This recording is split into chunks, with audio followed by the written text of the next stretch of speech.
Welcome to the worst nightmare of all. Reality. Explore the lesser-known stories of our unknown world. Join the pursuit of the paranormal with Ash and Greg.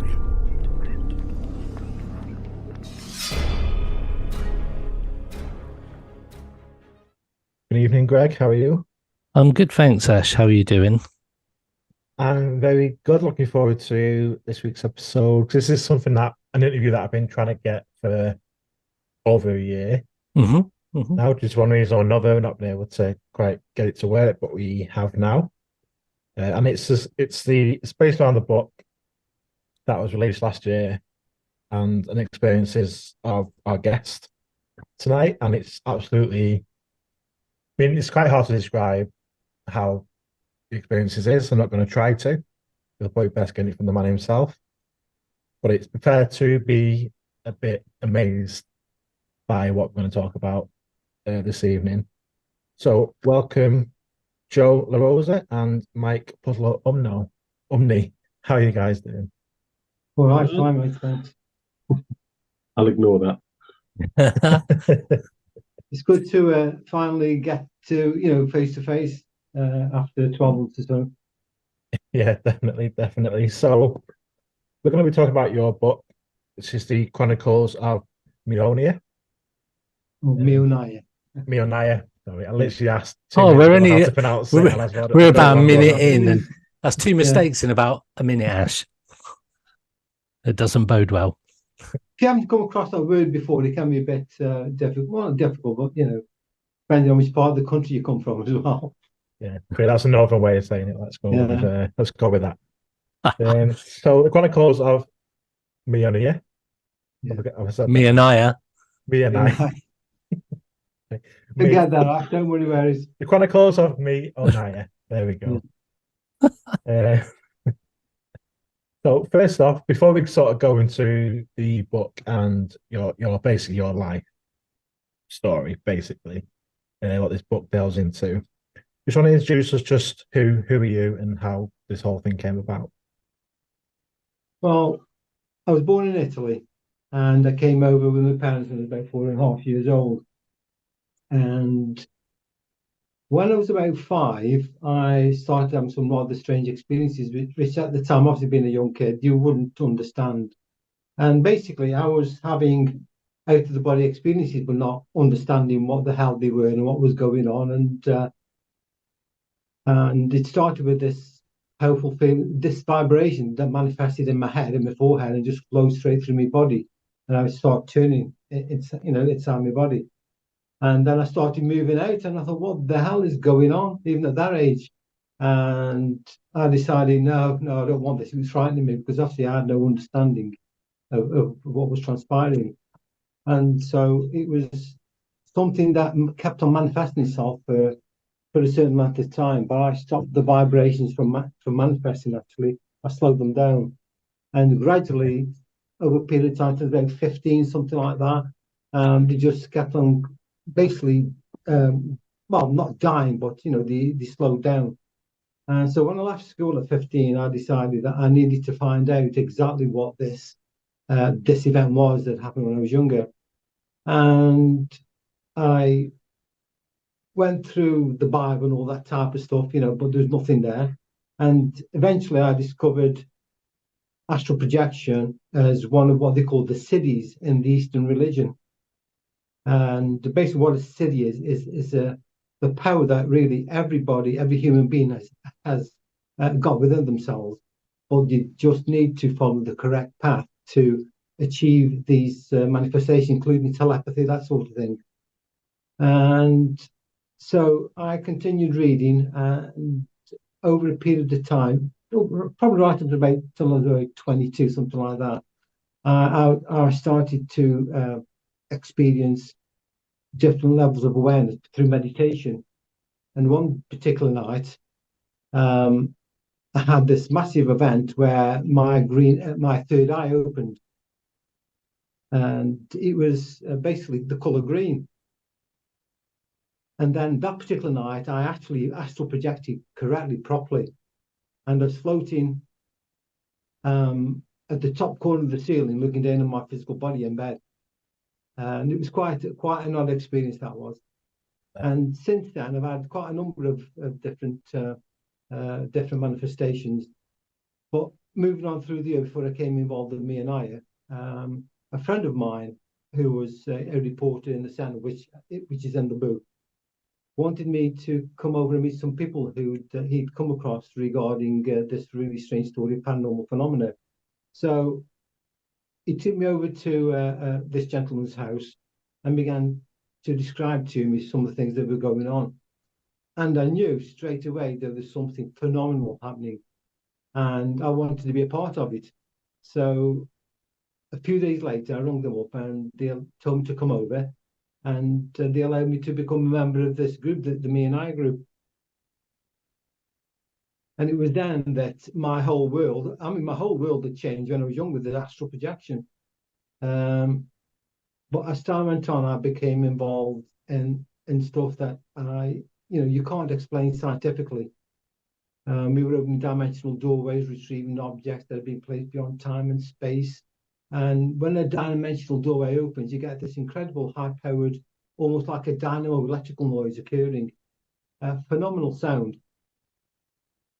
And like I said, there's so many things that happened. We were involved with tuning into entities such as Pan. The nature is basically a god, is Hermes as well.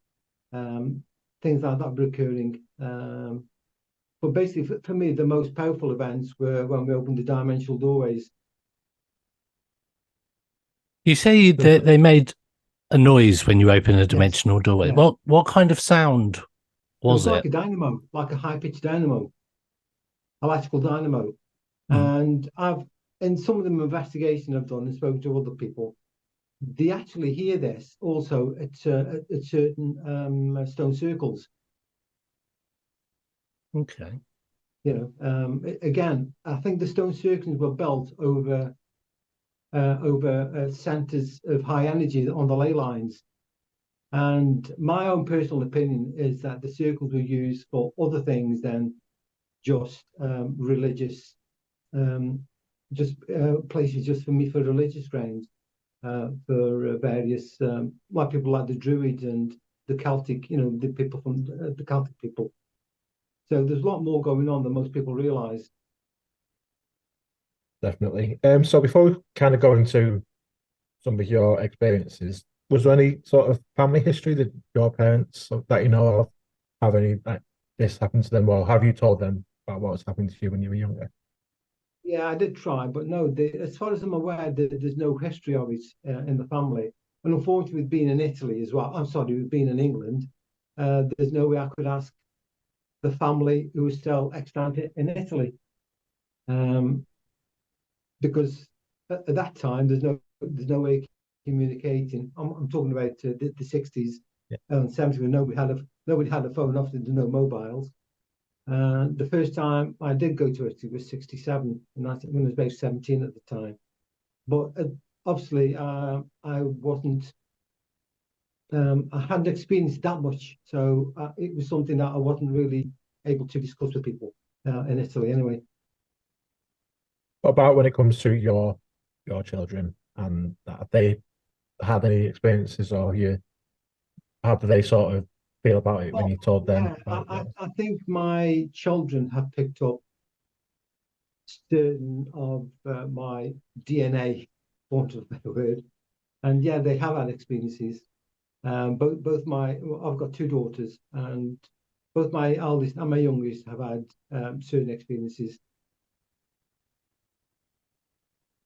So, talk about your book. So, you very kindly sent me a copy of the book last year. Like I say, and I read it. I literally once started reading it. Kind of read it all the way through. I didn't put it down till I'd finished, because I was just blown away by what I was reading, really. And to be honest, when I first started reading it, I mean, you do kind of have to suspend belief for a bit with the topics that are covered in here and sort of what you guys went through.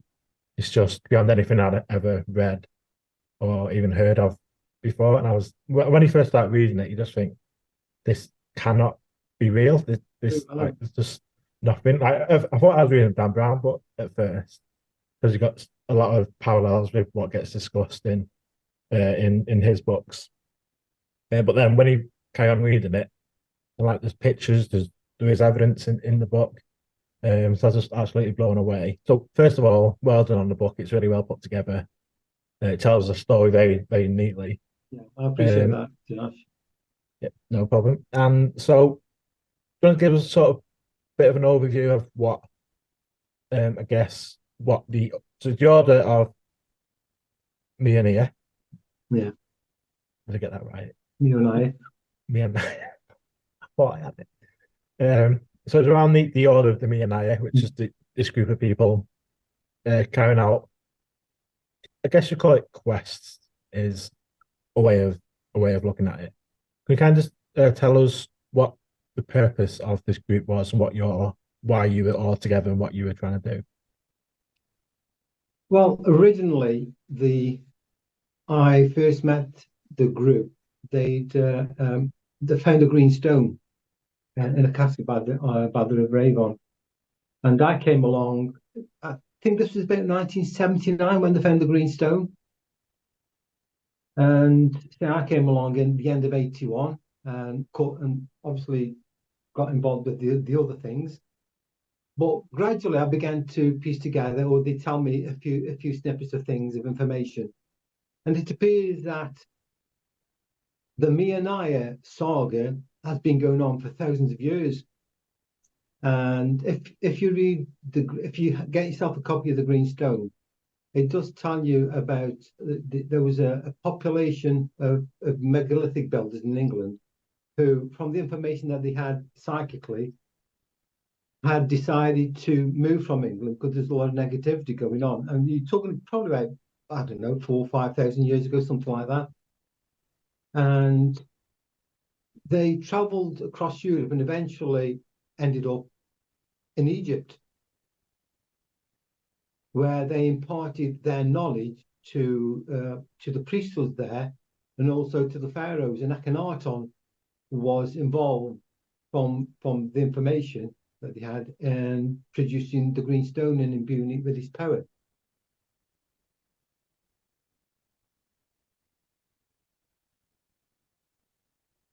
So this Meonia thing goes back a long, long way. How does it feel that you were part of this? Obviously, this has been going on a long time. Not many people are aware of it. So how does it sort of make you feel like you were a part of this incredible story, this journey?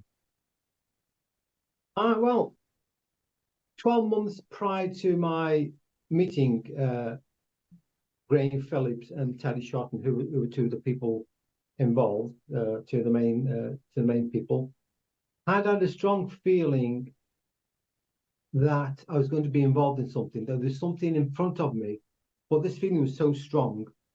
I didn't know what it was, but I knew it was out there in front of me. And when I met Terry, and then later I met Graham Phillips, he's like the medium of the group, as you probably have read, and he's written quite a few other books as well. That I knew that there was something phenomenal going on, especially with the things that, with the green stone, the discovery of the green stone, and some of the things that are recurring. And to me, it read like it sounded like a fantasy, but I knew it wasn't. They were speaking about the green stone, being the Grail, but I'd already heard about the Grail being a green stone, not the cup. There's a German troubadour in the 12th century wrote a book called Parsifal, which I'd come across and read way before I'd ever met the group. And he said that the Grail was not a cup, basically. He says it is a green stone. It's a green gem. That is the Grail. And there's a lot of discrepancies in what people believe the Grail to be. And this is one of the things that I realized, that the green stone the Meonia stone may purportedly be the Grail that's been talked about through through history, and especially since Wolfgang von Eschenbach, difficult to say his name, stated that the Grail was the green stone. It's because he was also an alchemist, and there's a lot of things that he wrote in his book. They were poems at the time that gelled with what I knew, you see. And obviously, with the writing of the Green Stone, that sort of kick-started everything off in this time period, because it's been going, as I said, it's been going on for quite a long time, 1,000 years, really. So, just taking it back just a little step,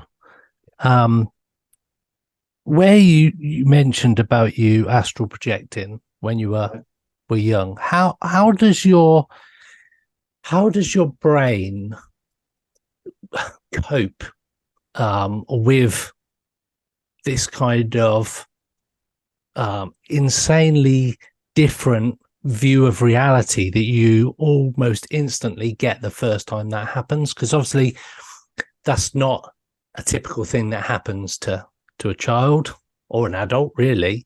So how does your brain process, or what was your thinking around that? Well, at the time, I couldn't really tell you what was going on through my head as far as the thing. Just I knew that something was occurring, and it never happened to me before. And first of all, I won't say the word was fascinated, but I was intrigued by this feeling that had where this thing was happening in my head. I know now to be an energy, and it was just flowing through my body. And as it flowed, the faster it got, the more intense this feeling became. And then I began to turn inside my body like that. And you can feel the thing that you call the I, the self, the ego, whatever it is, turns with you. Okay. So at one time, I ended up with the feeling of self at the bottom of my feet. I completely turned inside my body like that. And then I began to move out. And I thought, oh, what's this? What's this? What's this? And I became frightened, and I stopped it from occurring, and ended up being back, as I normally was, with the feeling of self inside my head. And I was awake then. I wasn't asleep. Nowadays, sometimes with me, it happens when I'm asleep, but I wake up in an altered state of awareness, which, unless you've had that, it's difficult to explain. Your body's asleep, but you were awake. Okay.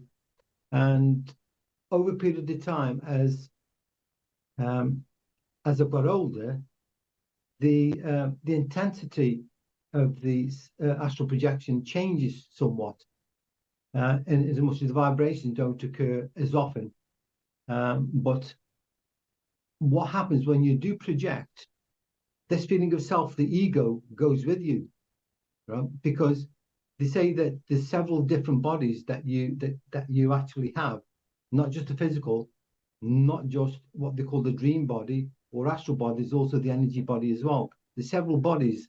So the esoteric law goes, but I realized one time that when I projected, I could feel this feeling of self, this ego which goes with it. And I realized that what was actually happening is that this reality that we have, that we experience, isn't really the reality what we believe it to be, because I should not have this feeling of self outside of my body. Okay, but there was me lying in bed on quite a number of occasions next to my wife, but I wasn't there. I was up there, and it's quite an odd sensation. Did you get like a feeling that it was going to happen? So did you sense like at some point you were going to astral project, or was it something you were able to start controlling as you got older? How did that work? So I find the whole astral projection thing fascinating, and it's something I've always wanted to try. Yeah, but I think it varies for different people. With me, it still started with this vibration, this feeling, but it wasn't as strong as it when I was younger. Maybe changed slightly, I don't know. But it always starts with this feeling, this vibrational frequency. But I'm in an altered state of awareness, which means that my physical body is still asleep, but this ego feeling, is awake. And the altered state is something different to what you perceive when you're in your physical body. That's the only way I can explain it. It's different. It's a different state of awareness to how you are when you're in your physical body. So were you able to control where you went? Or are you able to control where you go, should I say? You can do. But one time, what I said is that, well, let it be as it should be, but not as I make it. Because when you're out there, especially if you're on the astral plane, you can create what you want. And what I wanted to do is they're trying to tell me something, the me and I a lot. I want it to happen without my interference. I want them to take me, or whatever it is, this energy, power, whatever it is that's out there, to take me or do what it needed to do. So I said, let it be as it should be and not as I make it. And I like that. As soon as I thought that, I was flying through the air like at an incredible speed. And I ended up going through what looked like a castle, through a tower. And I won't go tell you too much about it, because then it goes into the mystical side of stuff, you know. And I'm not that great at explaining things, anyway, as you can tell. So to go even deeper, I prefer to go full face to face, really, you know. Like, but anyway, yeah, it is an odd experience. And if anybody wants to try and do it, I wouldn't stop them, because it is an incredible experience to have. And then you might get some understanding. I get the impression that with astral projection, the experience that you're describing is almost sounds similar to when people take ayahuasca or psilocybin and have a connection with these entities in essentially a different reality. And I get the impression from what you discussed there that's a very similar kind of way that the shamans, and that when they use ayahuasca a lot, that's the kind of projection they have of themselves. They understand everything at that point. They understand what everything is, what you are, and that people have kind of, it's almost like a life affirming experience. Did you get a life affirming experience when you projected? God, not half. Yeah, not half. Basically, it tells you that what you believe this reality to be, and what people tell you and what people experience, is not as you believe it to be. It's not. I discovered it's more pliable in the sense that you can use your mind if you reach these high states of awareness and be able to control certain aspects of yourself, the spiritual side, that you can do things that people would not believe. Like I said to you before about the cities that some of the yogis possess and have utilized. But yeah, astral projection is probably one of the most easiest ones to achieve. But obviously you have to set your mind to it and practice, really. That's what it's about. So moving back onto the book again, right, and your journey. So you had a lot of what we call battles, psychic battles at various places around the UK. These old buildings, these old religious buildings, famous ones that people will know. People will know these places that you went to on this journey. Can you just sort of explain what these psychic battles were and how you experienced them? Because it's not something that, if someone was stood nearby, they won't be able to see what was actually happening. Let's just explain sort of how that whole thing worked. Well, probably the one that was stood out the most for me is originally I'd only been with the group for about, I don't know, 6 months or so, 7 months, something like that. And we were informed that we had to find the Eye of Fire, which is a red stone. Well, we found out actually it was orange, not red. And we ended up in the middle of the Norfolk Broads on a boat, right, to go to a specific place where where the Eye of Fire had been hidden. Well, prior to that, to get more information regarding the Eye of Fire, the group had gone to a place called Rantanabby, just outside of Stafford. Unfortunately, that particular night, I couldn't be with them. That day because I'd got something on, and so they went without me. There's about, I think, it's about eight of the group went, including Terry Shotton and Graham Phillips, because they were told there was a bell hidden there in Rantanabby, but they didn't know where.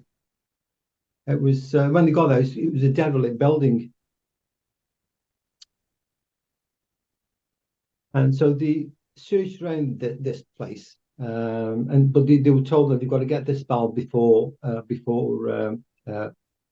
night time, because there was something in there. There was a guardian that had been placed on the bell itself, because they needed the bell to find, or should say, to invoke the knowledge of finding the Eye of Fire. So they got there and went round and did a tour, and did all manner of stuff trying to find this bell using psychic information and a bit of clairvoyance there. And eventually it came up to a point where it was getting really dark, and then things started to happen there. There was this, well, I think you've read that part in the book, haven't you, on the Eye of Fire bit? But there was these ghostly creatures of something manifesting and walking down like bloody ghosts, or strange type of creatures. And then they heard this strange noise, and they believed that it was this thing called the Guardian. They'd awoken the Guardian. So eventually they found the bell. They scarpered and went back to Terry's house. That's when I arrived later on, about 10 minutes later. I think I arrived.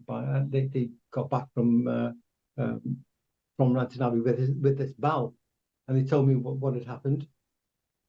But one of the group, called Marion, she was psychic. She'd confronted the Guardian in this building, and it appeared that she didn't know at the time, but she started feeling a bit poorly, and it appeared that this thing might have followed her home, because one night she was feeling rather poorly, and she was sitting in the lounge, and she heard these footsteps upstairs, and they started walking down. There's nobody in the house apart from her. Walked down the stairs, along the landing, down the stairs, along the corridor to where the lounge door was. And then the door just flung open by itself, and there was this creature hovering in midair, right? Her doppelganger, her twin, it was her face on this creature, right? And she obviously she was frightened to death, and she just passed out.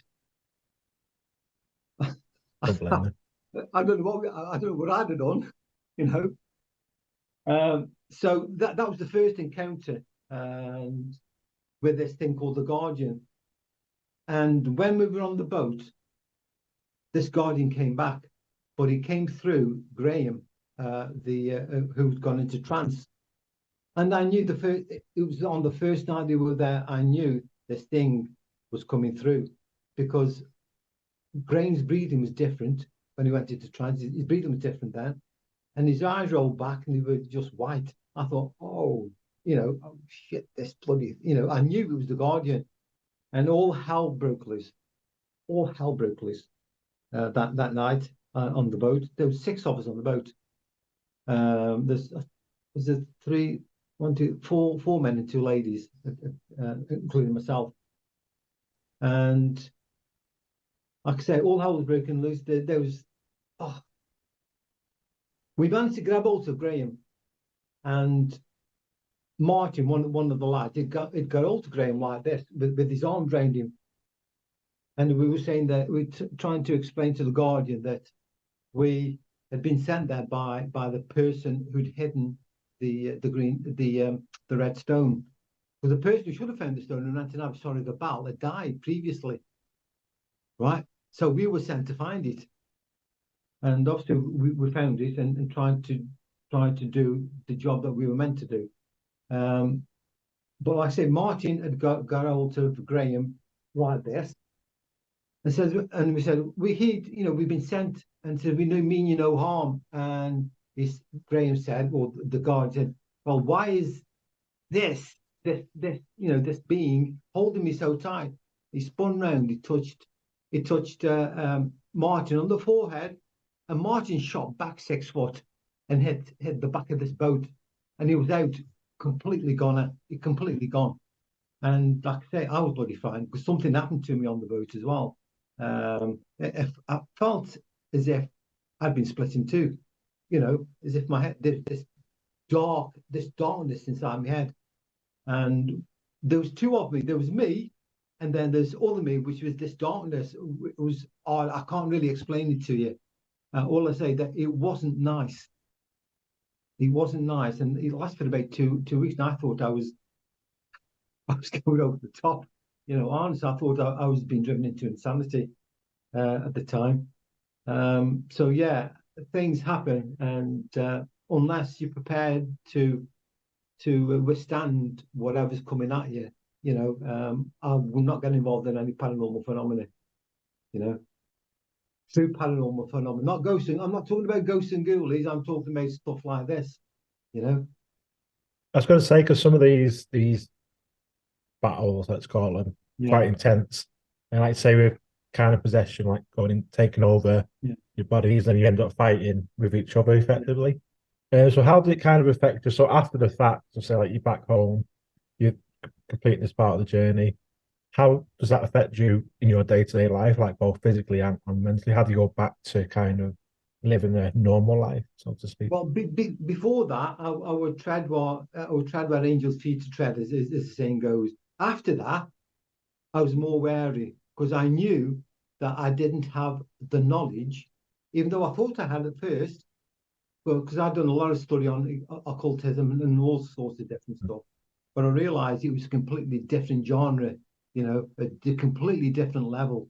This was, and you don't mess with things like that. So what it did, it basically made me step back and think about what I was doing and realize that these things you don't play about. You've got to be with a group that's protected, because there were other entities coming through and obviously helping us along the way. In fact, the thing that got rid of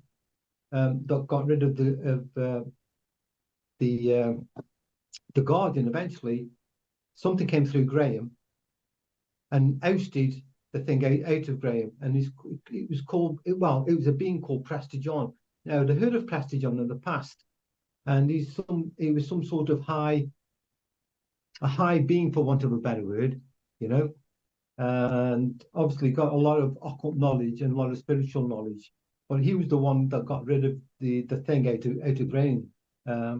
So I don't know what would have happened if he hadn't turned up, But so yeah, he makes you realize, A, you don't know a lot, A, that there's more to reality than you ever thought it was, and you've got to be extremely, extremely careful what you play about with, And it certainly turned my idea of what reality actually was, and I knew that it certainly is completely different from my understanding, even with all the spiritual stuff I've experienced as well, in the past. Was the points along the journey where you just thought, no, I can't do this anymore, I need to basically stop? No, because to me, it was a learning curve. Because you'll never stop learning, especially which I've told Mike as well. You never stop learning.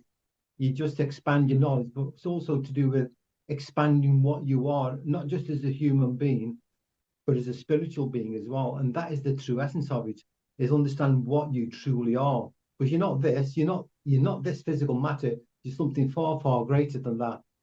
And I think that's what the me and I thing also taught me as well. You know, from the other aspects of beings coming in, these different entities. So you talked about the Eye of Fire, the green stone, which you believe to be the Holy Grail that has been obviously passed down for centuries and centuries, well, millennia. So what was the end goal? What was the whole purpose of all this? Why was this all happening? Yeah, that is the $1 million question, and that's what I spoke to Graham about a couple of months back when we met up on one of his tours that he does on the odd occasion. And my own personal feeling is that we didn't complete what we were supposed to have done. Maybe we weren't supposed to complete it. I don't know, but I think, to all intents and purposes, it had something to do with what's happening now in the world, right? There's some real evil going on. And my own personal opinion is that part and parcel of that, from other stuff that happened within the group and the information that we were given, it's all to do with this end time stuff, to do what's going on. And even though we found a lot of stones, you've heard of the Tree of Life, the Kabbalistic Tree of Life. Well, we found all the stones that represents every sphere in that Tree of Life, plus the Grail, plus there was a Grail that we discovered, made by a lady or a Celtic queen called Guevara, and we think all these artifacts were something to do with what is happening now. But unfortunately, the group splintered. So I don't think we actually achieved what we were meant to achieve. Whatever that was, I can only go by what I think and some of the information that we received, while I was with the group. But certainly, I'm hoping there's another group out there who's doing something, because we certainly need something more spiritual to occur to combat what's going on at the moment. So the next question is there someone carrying on your work that you know of, or do you believe that someone else is carrying this on? Because we're all getting old. Some have died, some have passed away. I mean, I'm 73. Graham, I think, is 68. Terry Shotton has passed away. Marion's passed away, who was one of the groups. Jean has passed away. So probably about 6 of the original people from the Midlands group. Because apparently there's another one down south as well. We discovered. So yeah, we're not getting any younger. So you need somebody with a bit more, I don't know, a bit more longevity, I would think. Probably some people with not a lot of baggage. And I use that word not that as baggage, because obviously you've got children and that, and and you don't want things to happen to your children because of what you've been involved with. But certainly at the moment, you need people probably who might not be too bothered with things happening to them if they get involved in this. And obviously they're opposing another force who I won't mention, So you need somebody a bit younger, well, probably a lot younger actually, to be able to do what they need to do. Because it costs money to do this, because we were traveling all over the place, And obviously, when we went down to the Norfolk Broads to get the Eye of Fire, that cost money. So it's not a cheap thing to do. So did you, as a group, did you get told of what the future purpose of all of this would be? So like you mentioned about is there another group sort of carrying it on? But was there ever a sense that this was like an ongoing journey, or it stopped with you guys, or that No, this had been going on since whenever? Yeah, Did you? we understood that this had been going on for about 5,000 years. Right. This thing, there were groups that manifested themselves, and they were called the Nine. It was always the number 9, because 9 is quite prevalent in the occult fraternity anyway. But we were always told that, yeah, there's groups manifesting. Also, there was the 9 Knights Templars. Have you heard about obviously you've heard of the Knights Templars, and the core of the Knights Templars was supposed to be 9 knights. Okay. My own personal understanding that there was 2 conflicting groups within the Knights Templars.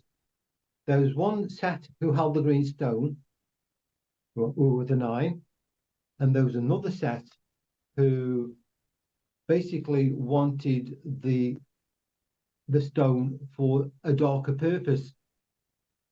Okay, and luckily they didn't get their hands on it, the darker side. But the stone that was held by the initial 9 of the Templars got passed down, and it ended up in the hands of Mary Queen of Scots, who called it the Meonia stone eventually. And yeah, as far as the eventuality of what's going on, yeah, we were told certain things, but at the moment, it certainly the group certainly didn't achieve what I think it's supposed to have achieved, because we splintered in the end. And as far as that's really all I can tell you on that. So I guess the question for me is, throughout this journey, obviously it's taking place on kind of a psychic level, a lot of this stuff. Yeah. Were you guys at physical risk of serious injury, even death, from taking part in this? And do you know of people that have been killed doing these quests? Not with those, but there's always that chance, because of some of the things that we had to do.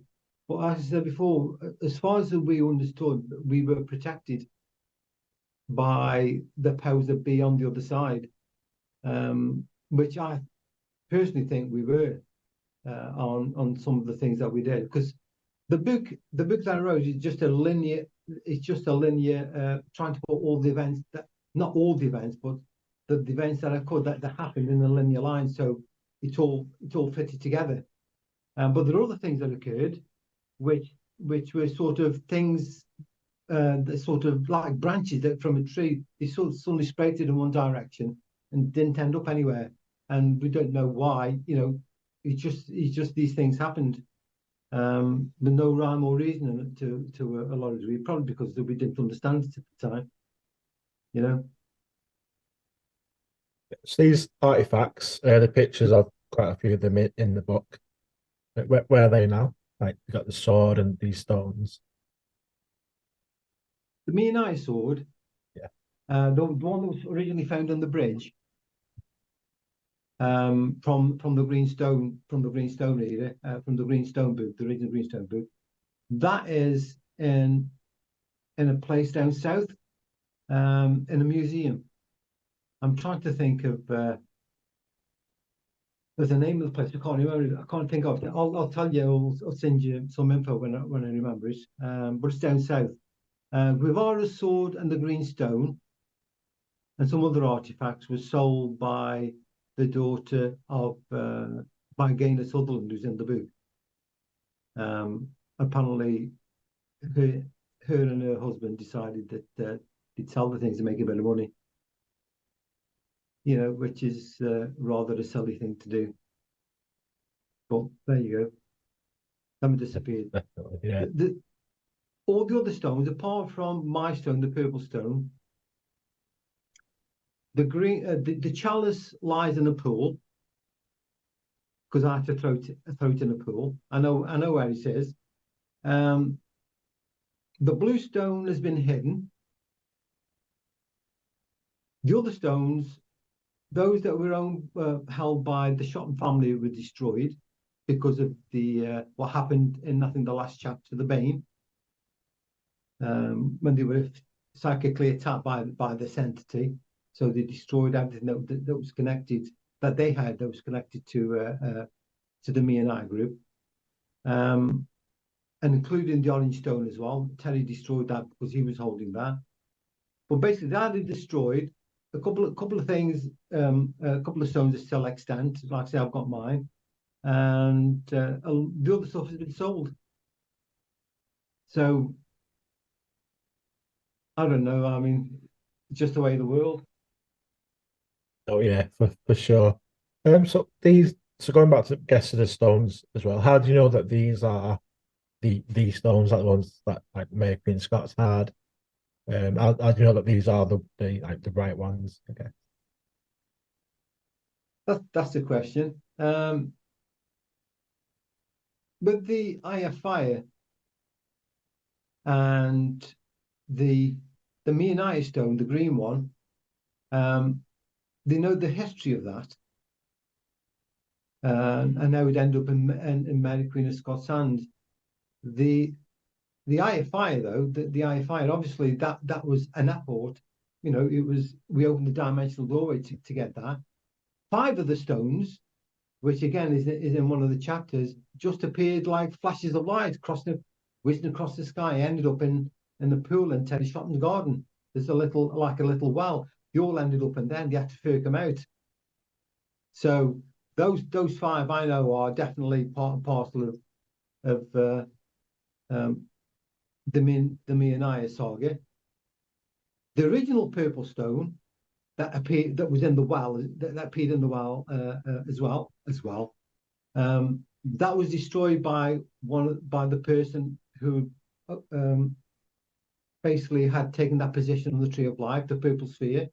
He destroyed that, and the main reason being is that he wanted out of the group because it was, unfortunately, it was taking its toll on his mind.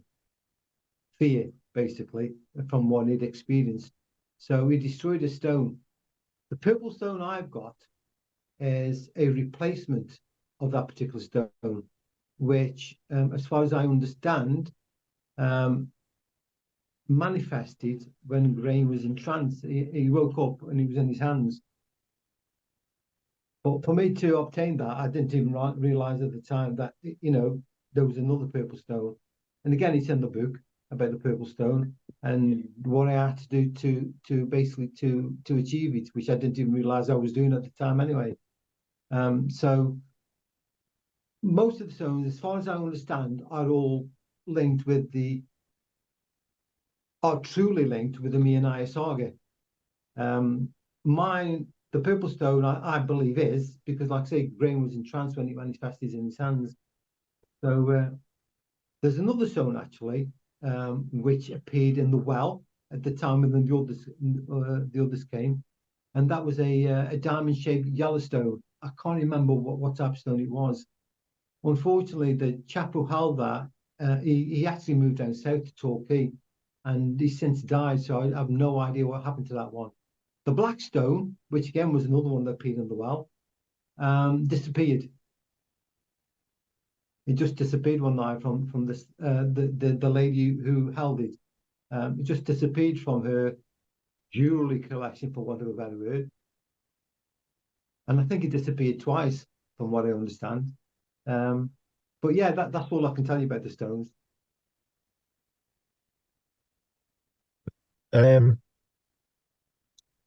Yeah, that's what I'm up to. So how big a part does religion play into the whole Meonia saga? I missed that, mate. I didn't hear you quite properly. How big of a part does religion play in the whole Meonia saga? None. Okay. None. Because from what I understood, the Meonia was more of a mystical thing.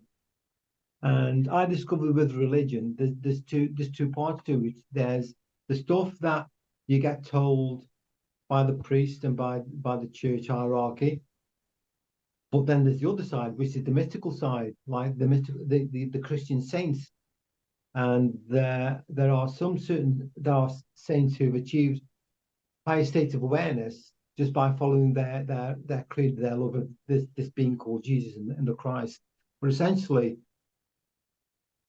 what happens in the Christian mysticism and all the other types of mysticism is exactly the same. It's the same path that you take. It's just that if you follow that and don't listen to what they're telling you, the other, the actual, what I call the physical religion tell you, you won't get anywhere. And that's why I think with the Meonia stuff, it's all to do with the mystical side of life. Yeah, that's fine. I was just only sort of mentioning that because obviously Knights Templar and stuff like that is quite a Christian, Christian order, was it? Listen, I was born a Roman Catholic. I was an altar boy. I did the catechism, sang in the choir, and then, irrespective of what happened to me when I was younger, this astral projection thing, I still followed that particular route, got confirmed and all that.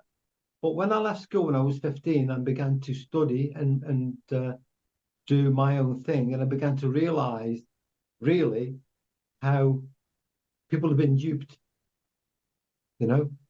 because I said to you, there's the outside teaching and there's the mystical teaching. You've got to follow the mystical teaching, but that's where the answers lie, or should I say, not so much the answers, but the point of actually getting to where you want to be with the certain understandings, regarding what they actually trying to tell you, because the out religion is just for the masses, And if I've learned anything, and I could say to people, that's basically it, follow the mystical side of your religion. That's where the answers lie. How do you think, sort of bringing it up to some contemporary stuff, how do you think, or do you know, if the whole non-human intelligence that's being reported, and UAPs and UFOs from the congressional hearings, is that linked to your experiences through life? Everything is linked. Nothing is separate, my friend. Nothing is separate. That's what I learned from the Meonia things as well. Nothing is separate. You're all interconnected from different. Matter isn't physical. Mm-hmm. Matter is just the end result of an energy output of vibrational frequencies that go into the infinity, really, or to the edge of infinity. And so, everything is interlinked, as Michael will probably tell you anyway. I mean, I studied. Listen, I went through UFOs and cryptids when I was younger. I went through that, and I began to realize that there's more to the UFOs than meets the eye. I began to believe they were more paranormal than actual physical, and more interdimensional than probably paranormal. Because paranormal is just a word that we use to try to explain something that we know nothing about, really. Trying to explain, fit it into our sort of physical terminology, but you can't do it. And so, everything is interconnected. And if they tell you otherwise, they're bloody lying. So have you been, or were you and the group, I guess, met with much skepticism? So how much have you sort of told other people the story? Well, obviously apart from the book. There are people who don't believe it. There are people who think that, it never happened. One particular member of the group, who was an important member of the group, told her husband that things never happened. But I can tell you this, when I was there, the things that I witnessed bloody well happened. I'm not, they can't dupe me in a lot of respects, because if I'm there and I witness this stuff, because especially with take for instance, and I'll tell you what happened with the eye of fire when we were on the boat. When we went to get the eye of fire, we came from a place called St. Benny's Abbey, because it was shaped like a bell, and we had to ring this bell to try and invoke the IFI to manifest itself, because it should have been there. But when we tried to park the, I don't know, is it not park it, but to put the boat, to moor the boat, we couldn't, because there was a fishing match on, and we had to go miles out of the way. And by the time we managed to moor the boat and race across country to get to the tower, it was too late. We had to be there for a certain time. So we got back on the boat and to decide what it is that we had to do. So we thought, right, we'd have to basically just follow our intuition to where we think we have to go. So we jumped back on the boat, and Terry was steering this boat along one of the rivers. By the way, Graham actually had to go and do something prior to that. Then he came back, and then Terry jumped back on. And then we ended up down a stretch of this particular river. I can't remember the name of it now. And it was absolutely chucking it down, absolutely belting down. The river was bloody like this. It was like, well, the waves of that. I can't describe it, my friend. Honestly, it was awful. Then we were coming down the river, and we rang Marion up, the psychic who was in Wales. He said, "Can you give us a hint to where this thing might be? What it might be hidden, or where we have to go to?" So she gave us this hint, what she could see psychically, and so in the distance we could see this. It's like a bank of trees, like a forest. So we got to this place, and we got on the Ouija board to speak to an entity. Her name was Mary. She says, "Are we here?" She says, "Yes, you've come to the right place, but you're on the wrong side." And this thing, I mean, the river on a canoe, it was incredible the way this thing was. It was probably, I won't swear, but it was absolutely bolting it down. Wind is howling, and so we had to turn the boat round, okay. And then we got back on the Ouija board. Says, "Right, you're here, you're in the right place, and so you need to do what you need to do," which we did do. And then Graham said, "Ring the bell." So there was me, Jean, and a last call we called Boyd. Three of us were in the middle of the boat ringing this bell, right? As we rung this bell, I felt this incredible presence enter into the boat. I thought, "Crimes, what is this?" And then it started, didn't it? The whirring, like that, this dynamo all around the boat. And then Graham said, "Right, me and you've got to go outside." So they jumped off the boat, and all of a sudden, this incredible light. Oh, I missed a bit out. Like, in a split second, everything went quiet. No rain, no wind. Everything was flat calm. And Terry and Graham jumped out, and then this light suddenly flooded all around the boat. It was like somebody put like a, what do they call light? Those a massive, and it was just like somebody switched on like a floodlight. Like a floodlight, yes, that's the word. It was a massive floodlight, but it's incredible. And then I could see through a porthole this orange light suddenly manifest, getting smaller and smaller and smaller. And Graham was trying to get hold of this thing, and he fell on the floor. I couldn't see then. And all I could hear then was Graham going, "Ow, ow, ow, ow, ow, this bloody thing's hot," he was saying. Right? And obviously I thought to myself, it must be that when he passed through the different dimensions, obviously it causes, like a heat transfer or something. And that's why it was hot. Now that, all I'm saying is that there's nothing on that day could have been planned or put into place by somebody else. Couldn't have been. It was just a natural phenomenon that occurred. So people who were saying that it was all a hoax or that, you ought to be there on that night when that happened.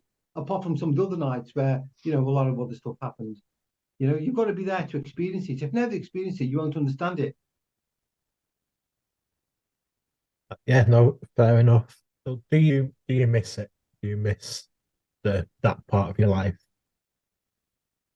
In some respects, yes. Obviously, when you witness that type of phenomena, it's like a drug. And you must know if you go and go something like you want to experience stuff. But when you experience stuff that's so far out there, you know, you want to experience more. But we were always told by the if you want to call them the spirits, the entities, whatever, is that it's only there to teach you.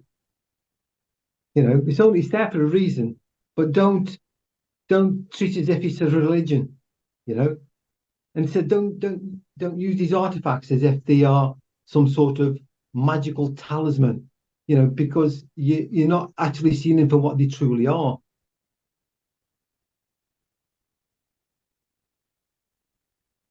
Yeah, no, that's totally fair enough.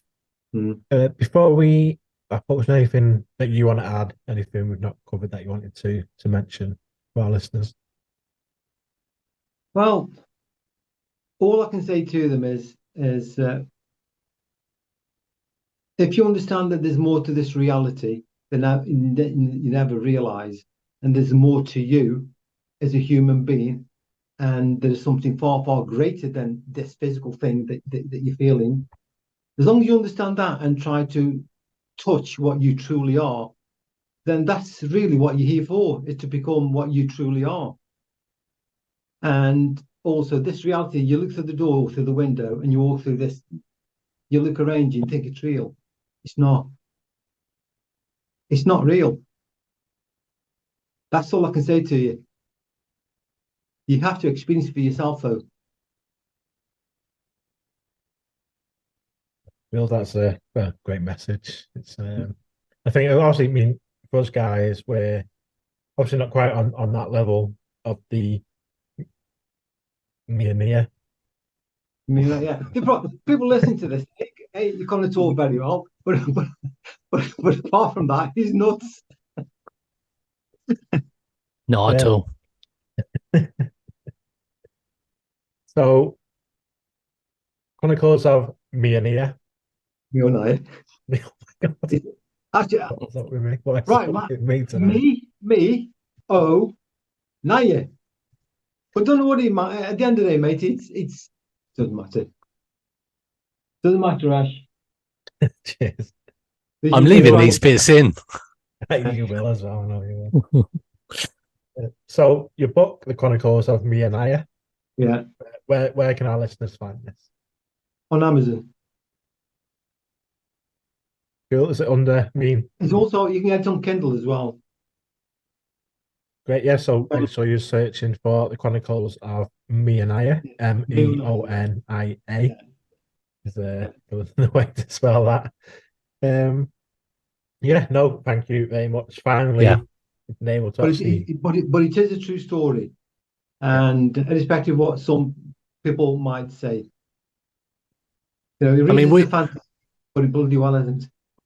Yeah, I mean, we've spoken to many people whose accounts and experiences have been out of the ordinary, and to the normal layperson listening, the stories sound fantastical and almost unbelievable.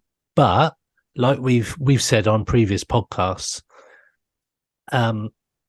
we weren't there. We didn't experience it. So how are we in any position to say that these things didn't happen?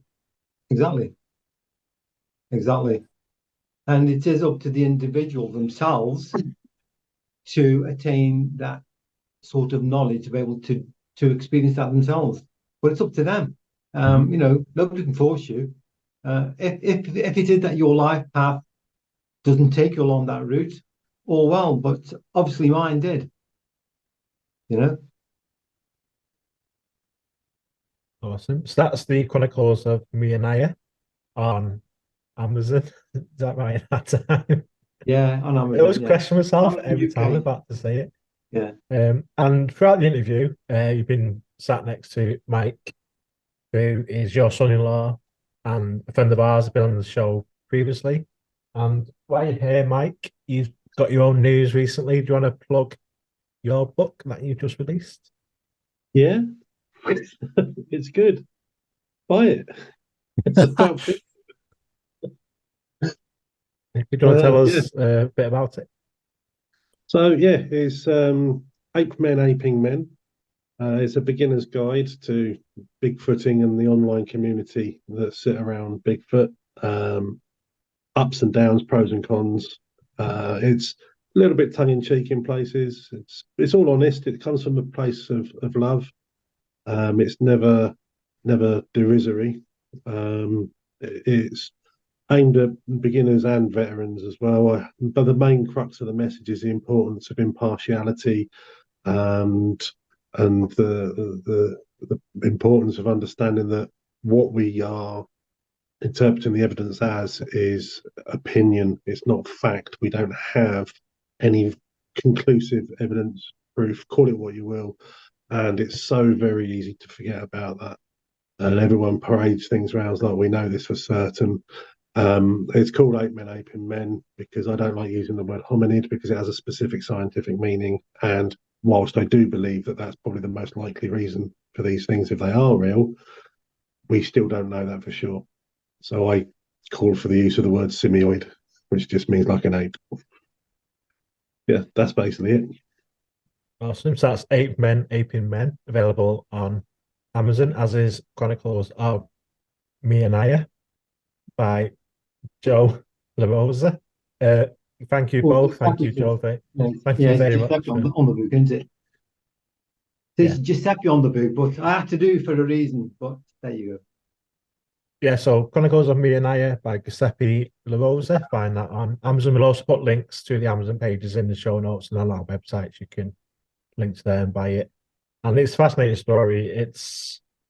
Like I say, you have to, when I first started reading it, I was just like, there's no way that this can be real. But as you read it and you hear more of the story and the people that were involved and sort of their stories, then it's the whole backstory that you can go and find out in other books and websites and stuff. It's all on there. So yeah, make sure you pick that up and have a read. And yes, thank you, Joe, for finally getting the chance to chat to you. And for what I was going to say to you, Ash, is you need to speak to Graham Phillips. You need to get hold of Graham, or I can try and get hold of Graham for you, because he's also written.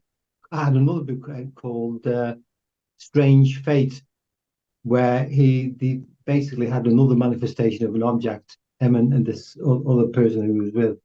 But yeah, that's an interesting book in itself. Just to tie in with the me and I thing. Awesome. You find it interesting anyway? Yeah, no, definitely. The whole book's fascinating. It's just, it's hard to explain. I was trying to think of an intro to this episode. I was like, I don't even know how to introduce this book. It is incredible. So go and buy it. There's nothing, from my mind, and also the people I spoke to, there's nothing else like that out there in that particular field, apart from the books written by, to do with the me and I stuff before I wrote mine. But yeah, well, I'm glad you enjoyed it anyway, my friend. Oh, yeah, definitely. Thanks for like I say, about a year ago when I finished reading it, I've reread parts and obviously in preparation for tonight. But yeah, thanks for coming on. It's been a pleasure chatting to you. Thank you both. All right, folks. Cheers. Bye-bye. Bye. Pursuit of the Paranormal with Ash and Greg.